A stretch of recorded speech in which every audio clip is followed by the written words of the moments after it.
नमस्कार मेरे प्यारे छात्रों, कैसे हैं आप। आशा करता हूँ स्वस्थ होगे, मस्त होगे।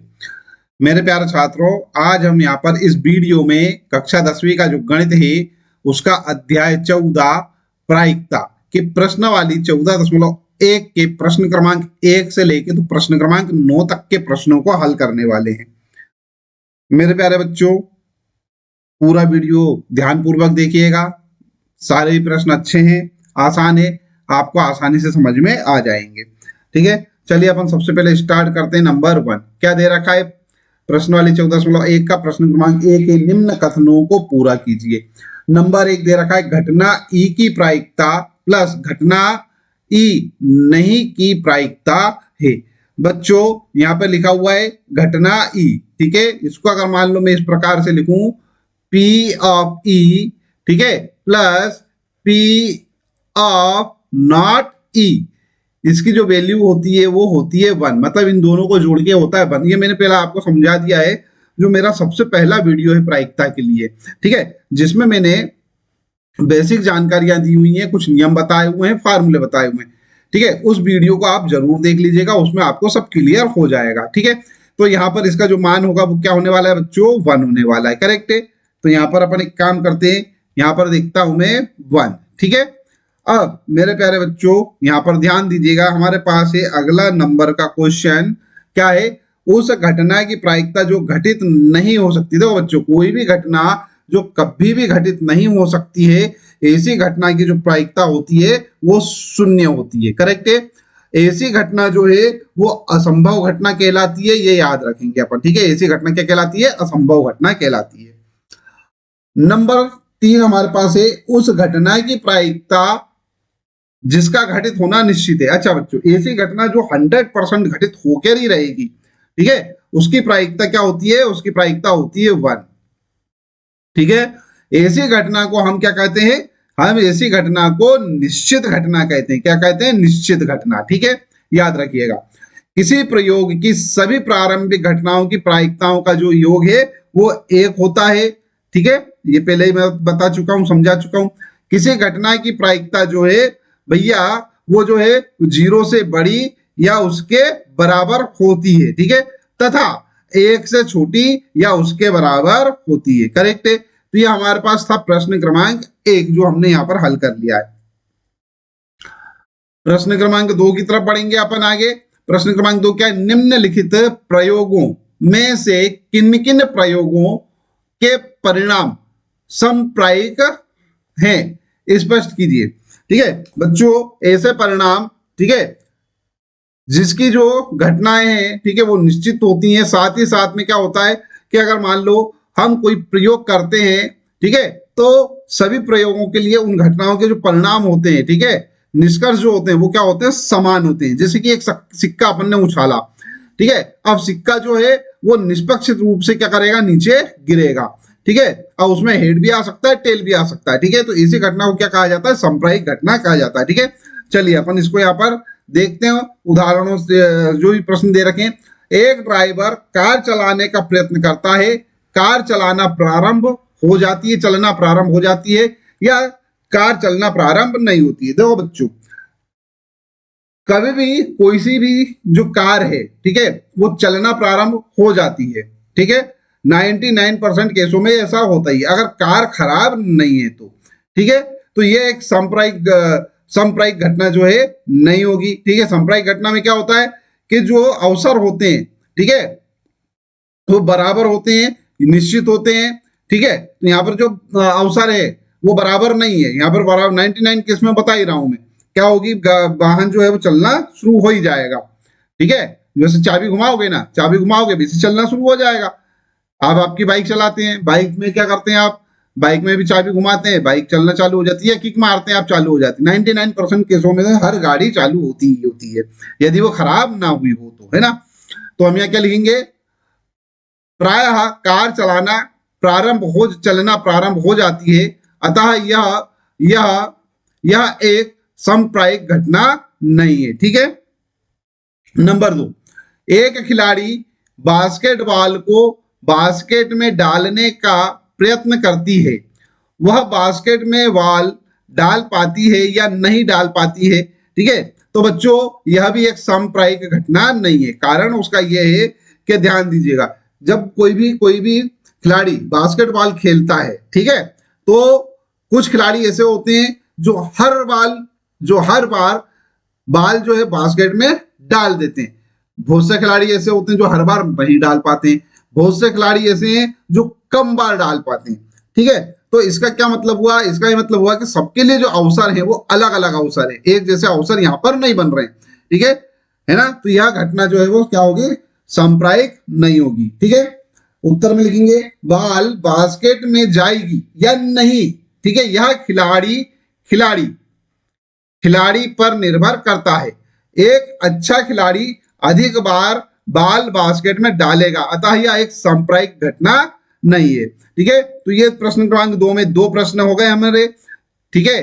प्रश्न क्रमांक 3 क्या है इसी का? एक सत्य असत्य प्रश्न का अनुमान लगाया जाता है, उत्तर सही है या गलत होगा, ठीक है। तो ये एक सांप्रायिक घटना है। कारण उसका ये है कि यहाँ पर दोनों ही स्थितियों के लिए बराबर अवसर प्रदान हो रहे हैं। दोनों ही स्थितियों में क्या होंगे? बराबर बराबर क्या होगा? संभावनाएं बनेंगी, ठीक है। तो ये एक सांप्रायिक घटना होगी, ठीक है। लिख देते हैं अपन, इस स्थिति में प्रश्न सत्य हो या असत्य उसकी संभावना दोनों स्थिति में बराबर ही है, अतः यह एक सांप्रायिक घटना है, ठीक है।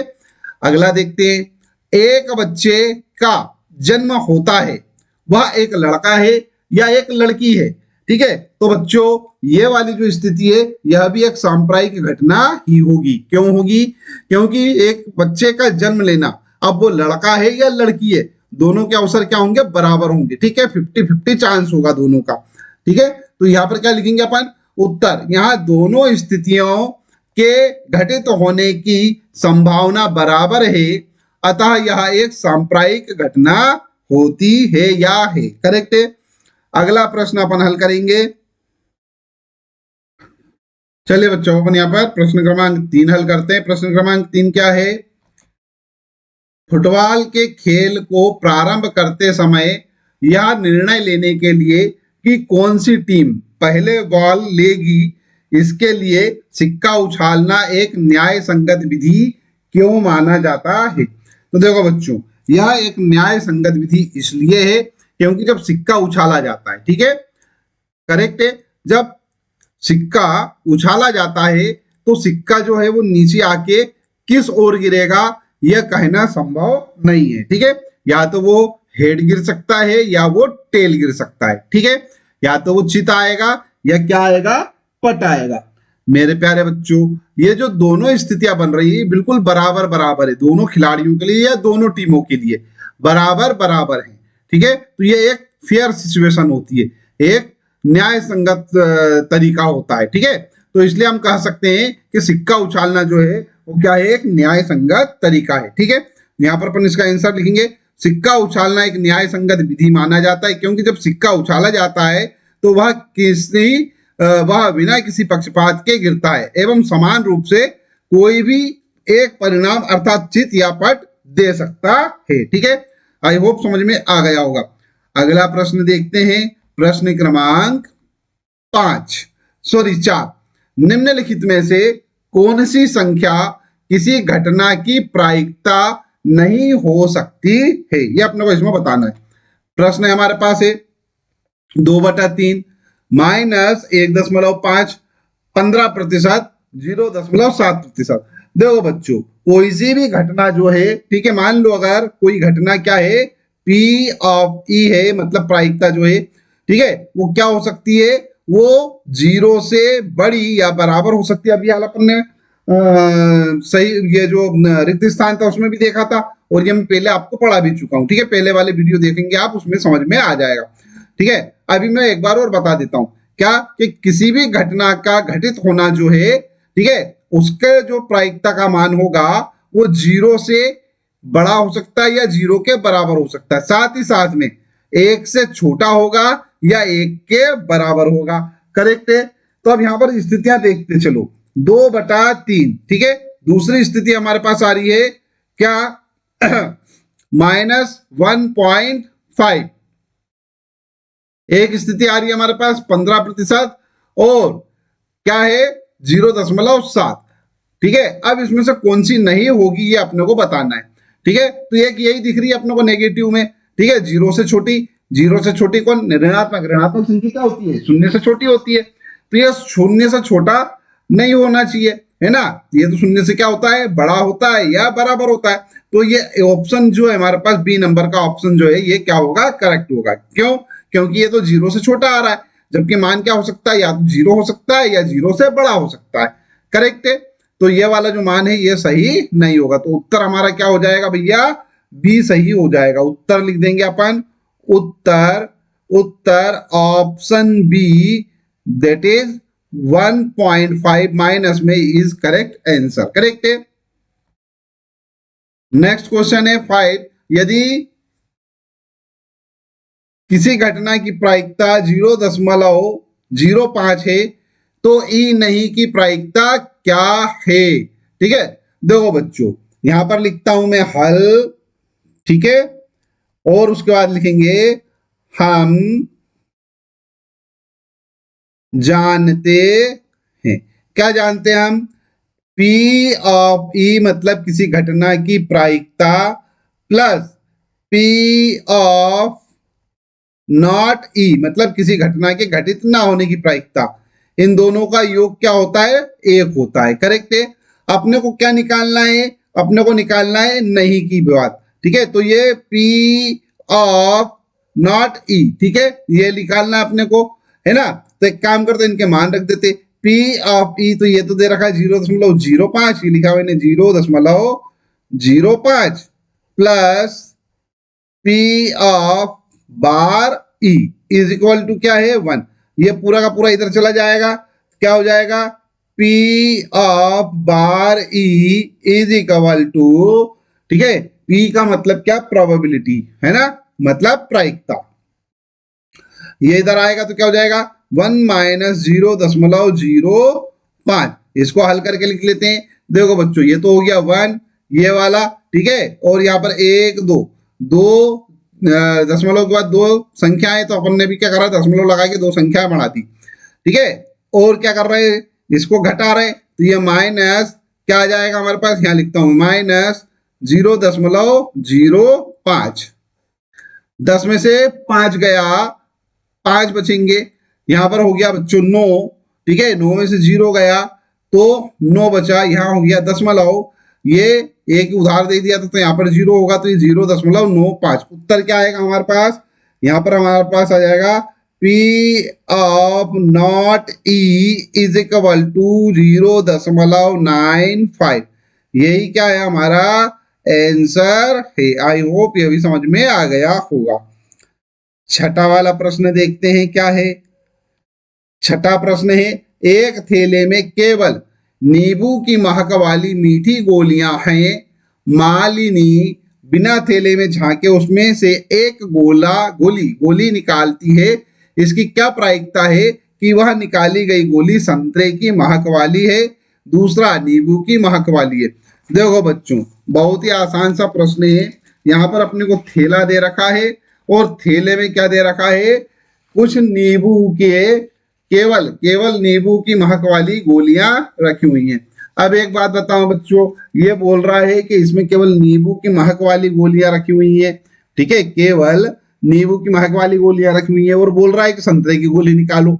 अरे भैया, जादू है क्या, जादूगर है क्या हम लोग, नहीं है ना, हम तो जादूगर है ही नहीं। ठीक है, हम अगर मान लो उसमें नींबू की गोली है तो हम नींबू की गोली निकाल सकते हैं। नींबू की महक वाली गोली है तो नींबू की महक वाली ही गोली अपन निकाल सकेंगे, संतरे की तो निकाल नहीं सकते। ठीक है, तो ये वाला जो पहले वाला जो आंसर है उसका तो क्या हो जाएगा भैया, उसका मान हो जाएगा 0, क्योंकि ये क्या है, ये एक असंभव घटना है। ठीक है ना, असंभव घटना है ना ये। तो यहाँ पर अपन क्या करते हैं, यहाँ लिखते हैं अपन, सबसे पहले लिखता हूं मैं हल, और हल लिखने के बाद, हल लिखने के बाद यहाँ पर लिखेंगे नंबर 1। क्या, नंबर 1, थैले में, थैले में, थैले में सिर्फ नींबू की महक वाली गोलियां हैं। ठीक है। यूं भी लिख सकते हैं अपन, थैले में संतरे के महक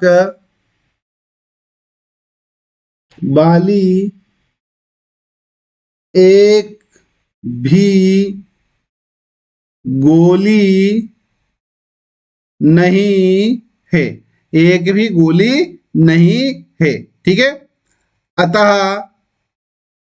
अतः संतरे की महक वाली गोली निकालना संभव नहीं है। ठीक है। अतः अतः यह एक क्या है बच्चों, असंभव घटना है। जब यह असंभव घटना है तो क्या लिखेंगे अपन, पी ऑफ संतरे के महक वाली गोली, संतरे के महक वाली गोली। ठीक है। इसका उत्तर आ जाएगा कितना, 0। यही आंसर है हमारा, है ना। अरे कोई गोली नहीं है तो निकाल भी नहीं सकते, जब निकाल ही नहीं सकते तो असंभव घटना, जब असंभव घटना है तो अपने को मालूम है असंभव घटना का मान क्या होता है, सदैव 0 होता है। उसके बाद अब देखते हैं यहां पर अपन नंबर 2, क्या थैले में सिर्फ नींबू की महक वाली गोलियां हैं। ठीक है। अतः अतः मालिनी जब थैले में से गोली निकालेगी निकालेगी वह निश्चित ही क्या होगी, नींबू की महक वाली होगी। निश्चित ही नींबू की महक वाली गोली होगी। करेक्ट है।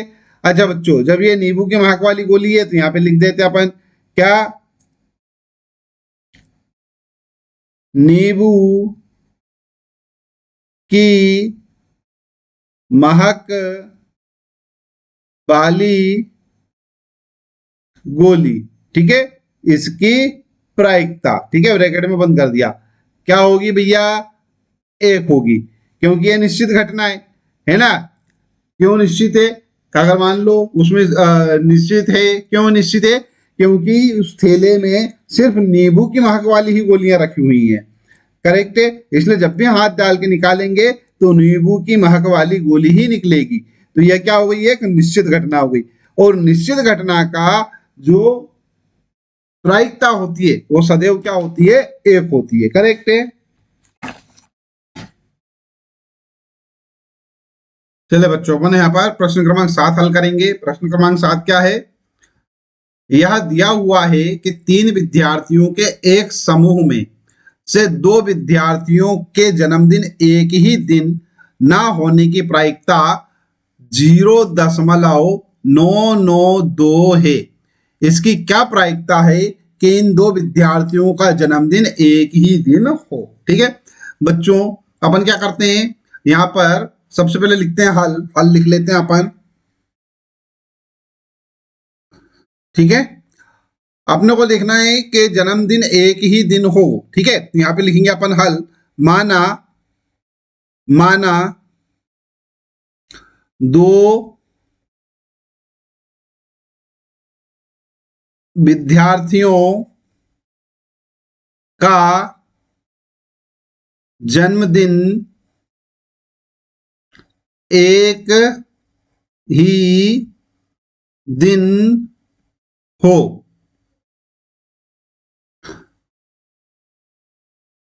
की घटना ई से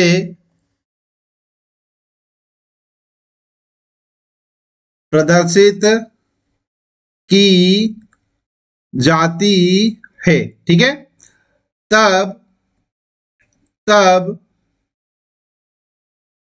दोनों या दो, ठीक है, दोनों की बजाय अपन यहाँ पे लिखते हैं दो विद्यार्थी। क्यों? क्योंकि यहाँ पे लिखा ही हुआ है उसने, है ना, तो यहाँ पे लिखते हैं अपन दो विद्यार्थी। तब दो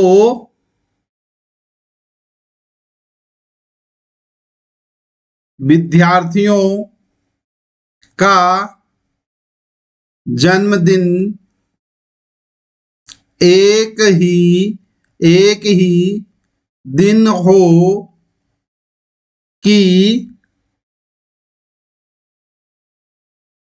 प्रायिकता क्या होगी? P ऑफ E होगी। ठीक है, क्या होगी यहां पर से? P ऑफ E होगी। ठीक है, तथा तथा दो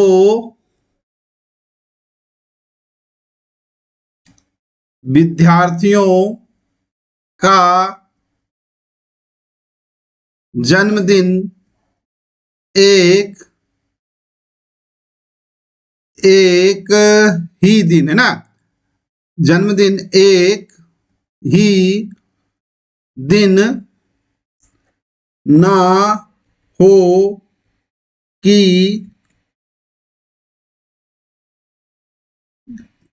प्रायिकता क्या होगी? P ऑफ बार E, ठीक है, या P of not E, correct है, होगी। करेक्ट है, और हम जानते हैं, यहां पे लिखेंगे अपन, हम जानते हैं। क्या जानते हैं बच्चों? हम जानते हैं P of E plus P of not E is equal to क्या होता है? 1 होता है। ठीक है, तो अब एक काम करते हैं, ये तो अपने को ज्ञात है, ये तो दे रखा है। ठीक है, ये कितना दे रखा है? 0.992। ठीक है, यहां पे लिखते हैं अपन क्या? अतः P ऑफ E प्लस, यहां पर इसका मान क्या हो जाएगा? 0.0.992 बराबर क्या हो जाएगा? 1। ठीक है, इंप्लाइज दैट, यहां पर हो जाएगा, इसको अपन एक काम करते हैं, इसको तो मैं यहीं रहने देता हूं। ठीक है, और इसको अपन दूसरी तरफ पहुंचा देते हैं, तो ये हो जाएगा 1 माइनस 0.992। अब इसको हल कर लेते हैं। देखो बच्चों, ये हमारे पास है 1, ठीक है, और 1 2 3, तो एक अपन क्या करते हैं, एक उसके बाद दशमलव लगा के 1 2 3 जीरो बढ़ा देते हैं। यहाँ पे लिखता हूं मैं 0.992, और ये हमारे पास क्या है? 0। करेक्ट है। अब देखो 10 में से 2 गए, बचेंगे 8, यहाँ होगा 9, 9 में से 9 गए, बचेंगे हमारे पास कितना? 0। ठीक है, यहां पर से फिर एक ओपन ने उधार दिया था, यहाँ हो जाएंगे हमारे पास बच्चों कितना? 9। तो यहां पर हो जाएगा हमारे पास कितना? 0। यहां पर से एक उधार हो गया था उधर, तो ये हो गया 0 दशमलव, तो 0.008, यही क्या होगा? हमारा उत्तर होगा। ठीक है, यहां पे लिखता हूं मैं P of E is equal to 0.008, और यही क्या होगा बच्चों? हमारा आंसर होगा। आई होप आपको अच्छे से समझ में आ गया होगा। ठीक है, चलिए अपन आगे बढ़ते हैं अपन आगे क्वेश्चन नंबर 8 की ओर। क्वेश्चन नंबर 8 क्या है बच्चों? ध्यान देते हैं। एक थैले में 3 लाल और 5 काली गेंदें हैं। इस थैले में से एक गेंद यदृच्छया निकाली जाती है, इसकी प्रायिकता क्या है कि गेंद नंबर 1 लाल हो, नंबर 2 लाल नहीं हो। ठीक है, तो करते हैं अपन इसको, बहुत ही आसान सा प्रश्न है। सबसे पहले तो अपन यहां लिखते हैं हल। हल क्या है? थैला। यहां पे लिखेंगे अपन थैले में कुल गेंदों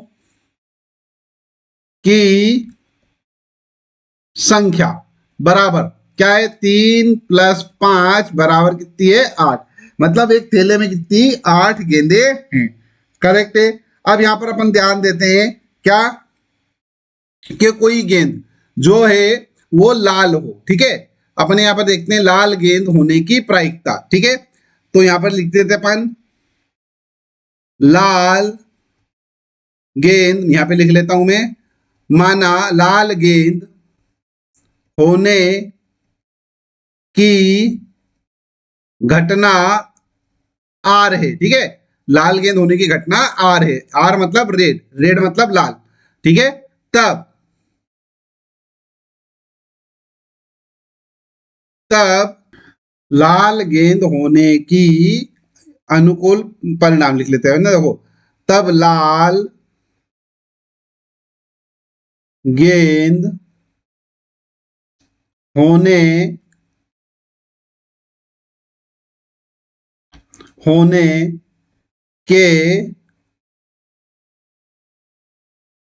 अनुकूल परिणाम, ठीक है, अनुकूल परिणाम, ठीक है। अनुकूल परिणाम कितने होंगे भैया लाल गेंद होने के, 3, ठीक है। 3 यहाँ पर दे रखी है अपने को, तो ये लिख दिया मैंने यहाँ पर 3। करेक्ट है।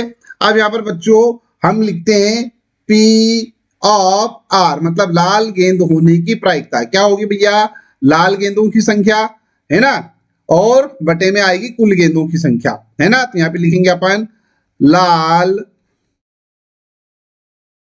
गेंदों की की संख्या बटे में आ जाएगी कुल गेंदों की संख्या। देखो बच्चों लाल गेंदों की संख्या कितनी है, 3 है, और कुल गेंदों की संख्या कितनी है, यहाँ पर 8 है। करेक्ट है। अच्छा बच्चों ये तो हो गया हमारे पास क्या, पहले वाले का हल, ठीक है, नंबर 1 का हल। अब नंबर 2 के लिए अपने को क्या करना है बच्चों, यहां लिखते हैं अपन, हम जानते हैं, क्या जानते हैं, P of R plus P of bar R, ठीक है, या not R is equal to क्या होता है, 1 होता है। मतलब लाल गेंद होने की प्रायिकता प्लस लाल गेंद ना होने की प्रायिकता, यही तो निकालना अपने को, लाल नहीं होगी, है ना, ठीक है, की प्रायिकता, दोनों को जोड़ेंगे क्या हो जाएगा, 1 हो जाएगा। देखो P ऑफ R अपन ने अभी हल निकाल लिया कितना, 3/8, तो यहाँ पे लिख दिया मैंने 3/8 plus P not R is equal to 1। अब अपन यहां पर लिखते हैं P not R is equal to 1 minus, ये देखो 3/8 है ना, इसको इधर ले आते हैं अपन, क्या हो जाएगा 3/8, ठीक है। सॉल्व करते हैं इसको, P not R is equal to, ठीक है, एलसीएम ले लेते हैं, 8 × 1 = 8 माइनस ये हो जाएगा हमारे पास 3 अपॉन में आ जाएगा बच्चों 8, ठीक है। सॉल्व कर लेते हैं, P not R is equal to, 8 में से 3 गए 5 बचे, 5/8, ये आंसर आ जाएगा हमारे पास क्या, 5/8, ठीक है। तो लाल गेंद नहीं है उसकी प्रायिकता क्या है बच्चों, 5/8 है, ये आंसर हो गया हमारा, ठीक है। एक आंसर ये हो गया था। आई होप आपको समझ में आ गया होगा। चलिए आगे बढ़ते प्रश्न क्रमांक 9 की ओर। प्रश्न क्रमांक 9 क्या है हमारे पास, एक डिब्बे में 5 लाल कंचे, 8 सफेद और 4 हरे कंचे हैं। इस डब्बे में ये से एक कंचा यदृच्छा निकाला जाता है, इसकी क्या प्रायिकता है कि निकाला गया कंचा लाल है, सफेद है, हरा नहीं है, हरा नहीं है, ठीक है। चलिए बच्चों अपन इसको हल करते हैं, बहुत ही आसान सा प्रश्न है। देखो सबसे पहले यहां पे लिखते हैं अपन हल, ठीक है, हल।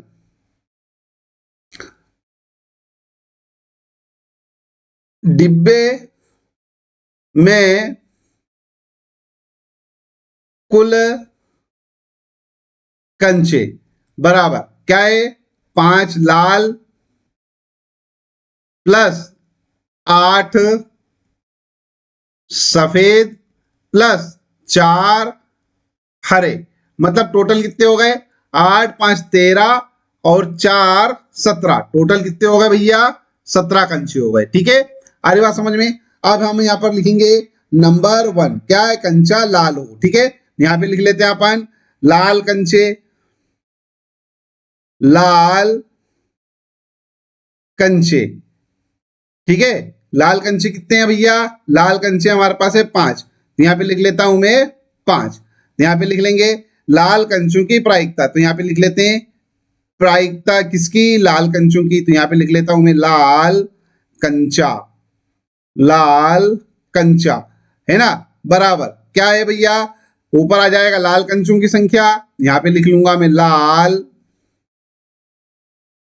कंचों की संख्या, बटे में क्या आ जाएगा बच्चों? कंचों की कुल संख्या, ठीक है, कुल कंचों की संख्या या कंचों की कुल संख्या, एक ही बात है, ठीक है। लाल कंचे कितने हैं? 5 हैं, और कंचे कितने हैं हमारे पास? 17 हैं टोटल। यही हमारा क्या हो जाएगा? आंसर। तो देखो पहले का तो अपन ने यहाँ पर आंसर यहाँ पर लिख लिया है। दूसरा वाला देखना है अपने को, सफेद कंचा, कोई कंचा सफेद हो उसके लिए, ठीक है। तो नंबर 2 क्या? सफेद कंचे कितने हैं? सफेद कंचे, सफेद कंचे हमारे पास है 8, तो यहां पे लिख लेता हूं मैं बराबर 8, ठीक है।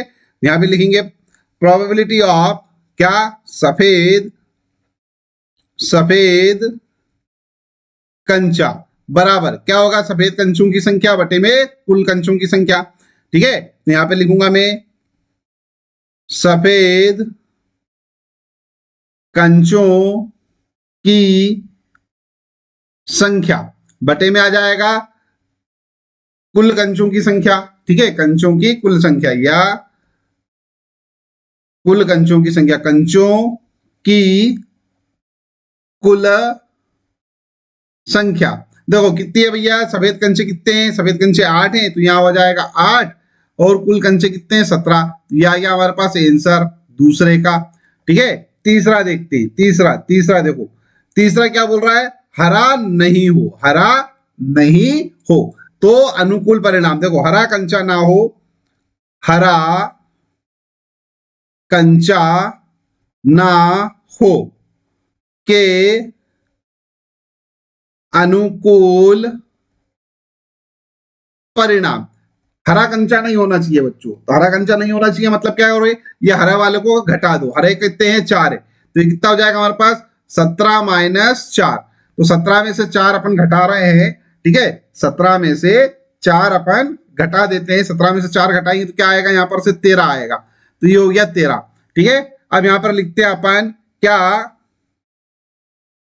पी ऑफ, ठीक है, हरा कंचा नहीं, हरा कंचा नहीं, ठीक है, हरा कंचा नहीं की प्रायिकता क्या हो जाएगी? वो कुल अनुकूल परिणाम 13, तो ये हो जाएंगे हमारे पास 13 बटे में कुल परिणाम 17, ये हो गया 17, और यही क्या होगा? हमारा आंसर होगा, ठीक है। तो आई होप मैंने आपको जो अभी तक समझाया है वो अच्छे से समझ में आ गया होगा।